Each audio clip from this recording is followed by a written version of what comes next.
If you bought just $1,000 of Bitcoins in July 2010, you would now have $90 million on your hands.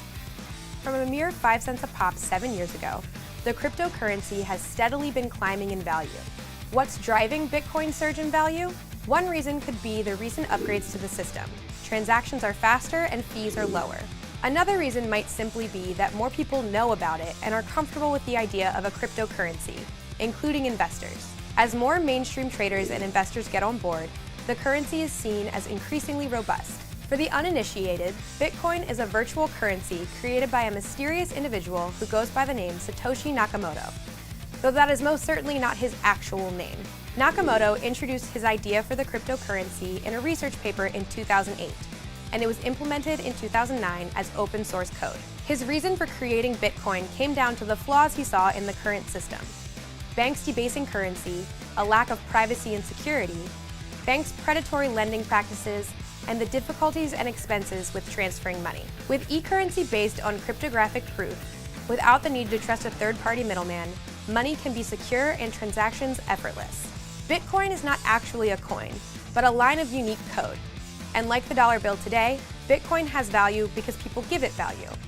Like gold, there's a fixed amount of Bitcoin that can exist in the world, 21 million.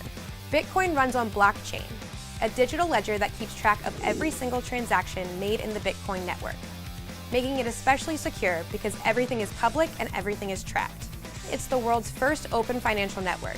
As people become increasingly wary of government control over individual assets, Bitcoin becomes more and more viable, your own personal bank that no one can touch. Your Bitcoin is stored in a wallet.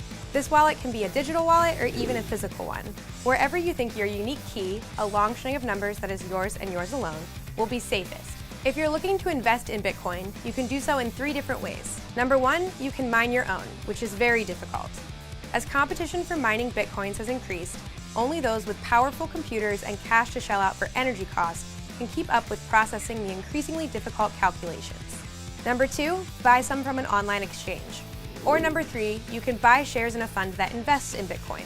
And if you're looking to cash out, you can do so by selling your Bitcoin directly to another user in exchange for another currency or in an online exchange. Bitcoin's real-world value may be slower to develop. As a day-to-day currency, it's still hard to use.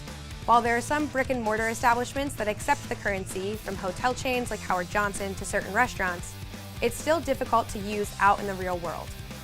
Online, certain goods and services can be bought with the currency. As more companies and retailers begin to recognize Bitcoin's growth, adoption will follow.